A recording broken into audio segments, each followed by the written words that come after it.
Bom, pessoal, vamos dar continuidade então aqui com a resolução do exercício 13 das nossas relações trigonométricas. Lembrando, gente, que se vocês tiverem alguma dúvida, manda uma mensagem aí para mim que eu estou resolvendo qualquer problema que vocês tenham dúvida aí. Estou fazendo um vídeo e coloco aqui no canal para vocês, tá? Bom, como sempre, todos os exercícios de relações trigonométricas, a gente começa sempre focando no triângulo retângulo, para a gente saber identificar o que é um triângulo retângulo. Então, sempre que um triângulo tiver esse quadradinho com pontinho aqui, que significa que isso aqui é o ângulo de 90 graus, né? Sempre que tiver isso aqui, ele é um triângulo retângulo. E aqueles dois lados, esses dois lados aqui que formam esse ângulo de 90 graus, eles são os catetos do nosso triângulo retângulo. E o lado que está oposto, né, que está lá do outro lado do ângulo de 90 graus, ele é a hipotenusa, e é o maior lado do nosso triângulo retângulo também. Bom, os catetos a gente diz que tem o cateto adjacente, que é o cateto que vai estar tocando no ângulo que a gente vai analisar, tá? E o cateto oposto é o cateto que não vai estar tocando no ângulo que a gente vai analisar agora nas nossas relações trigonométricas. A gente tem aqui a tabela trigonométrica com os valores do seno, cosseno e tangente para cada um desses 5 ângulos, 0, 30, 45 e 90 graus e 60. Por exemplo, então, se lá no exercício o ângulo for um ângulo de 60 graus e quiser saber a tangente do ângulo de 60, vocês vêm aqui na tabela trigonométrica, vai aqui na tangente, o ângulo de 60 está aqui, então a tangente de 60 graus vale raiz de 3. Tá? As equações que a gente vai usar, que são só essas três, né? Seno do ângulo alfa, o alfa é o ângulo que a gente vai analisar, né? Seno então de alfa é o cateto oposto sobre a hipotenusa, o cosseno do alfa é o cateto adjacente sobre a hipotenusa e a tangente do alfa é o cateto oposto sobre o cateto adjacente. Essas são as nossas três relações. Vamos então aqui para o nosso exercício, nosso problema. Esse exercício aqui é um exercício que caiu no PAV, tá? Não me lembro de qual ano, mas é um exercício do PAV, então já vão prestando atenção como é que pode aparecer para vocês lá. O exercício fala o seguinte: Gabriel viajou para o Rio de Janeiro e, como ele queria muito conhecer o Cristo Redentor, ficou horas admirando e tentando adivinhar a altura da bela estátua. Considerando a figura e sabendo que Gabriel tem 1,90 m de altura, e além disso que cosseno de 66 graus tem esse valor, seno de 66 tem esse valor aqui, e a tangente de 66 vale isso aqui, a altura aproximada do Cristo Redentor é de... Bom, aí ele quer saber qual é a altura aproximada do Cristo, então. Bom, vamos começar a separar aqui, então, as informações que a gente tem na figura e no problema. E aí vamos partir para a resolução. Então, separando. Primeiro o ângulo alfa, né? O ângulo que a gente vai analisar. O ângulo que a gente vai analisar é esse ângulo aqui de 66 graus. Tá? Mas reparem, olha aqui, ó, o bonequinho aqui que representa o Gabriel, né? Tá aqui. A visão que ele está tendo, o triângulo está sendo formado lá na altura da cabeça dele. Tá? E ele tem 1,90 m de altura. Então, quando a gente resolver esse problema aqui, usar a relação trigonométrica, a gente não vai encontrar ainda toda a altura do Cristo Redentor. A gente vai encontrar a altura que seria da altura da cabeça do Gabriel aqui, até a ponta da cabeça do Cristo Redentor. Ainda vai faltar esse pedacinho de baixo, que é exatamente a altura do Gabriel. Tá? E aí a gente vai fazer lá no final uma outra conta, uma adição, com a altura que a gente vai achar aqui dessa medida e mais a altura da pessoa ali. Bom, mas vamos lá. Então, o nosso ângulo é o ângulo de 60 graus que a gente vai analisar. 66 graus.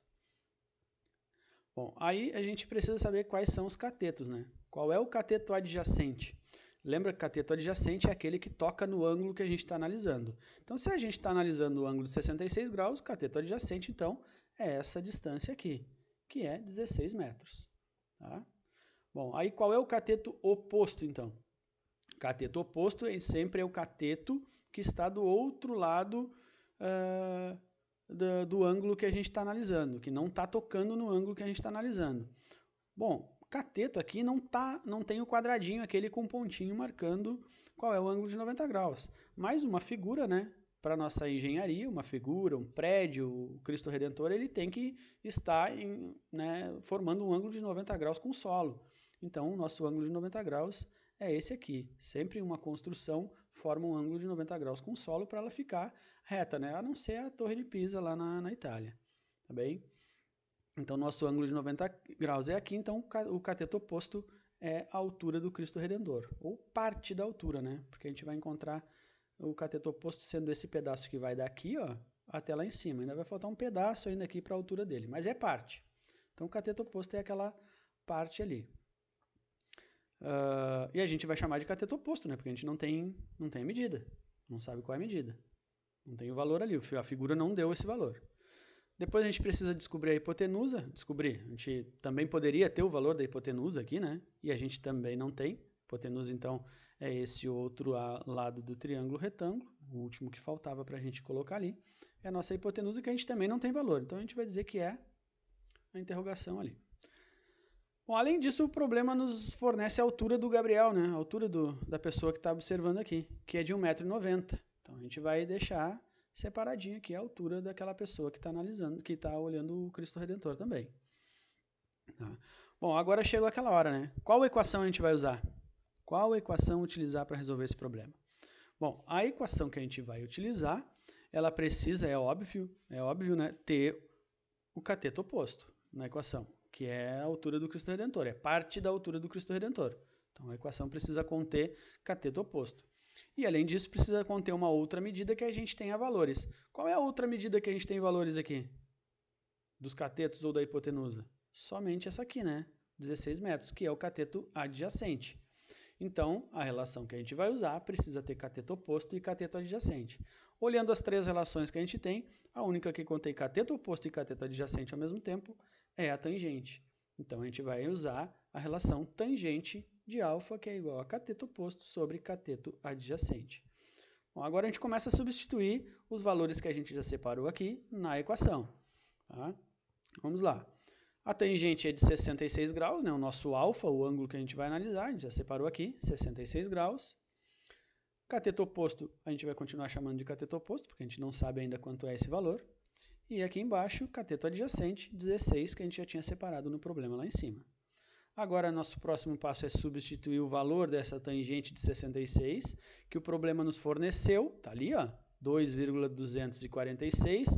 Se não tivesse no problema, né, a gente teria que buscar na tabela trigonométrica, mas aí provavelmente seria um ângulo daqueles que estão lá na tabela. Tá?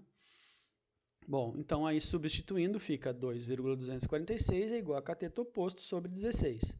E agora, para resolver essa última parte aqui, basta isolar o cateto oposto, né? Deixar o cateto oposto isolado em um dos dois lados da equação e passar a parte numérica, os números, para o outro lado. Como o cateto oposto já está no lado direito aqui da equação, a gente vai isolar ele aqui e vamos pegar esse 16 e vamos passar para o outro lado. E sempre que a gente troca de lado na equação, o que acontece? Troca a operação, né? Não é o sinal, troca a operação.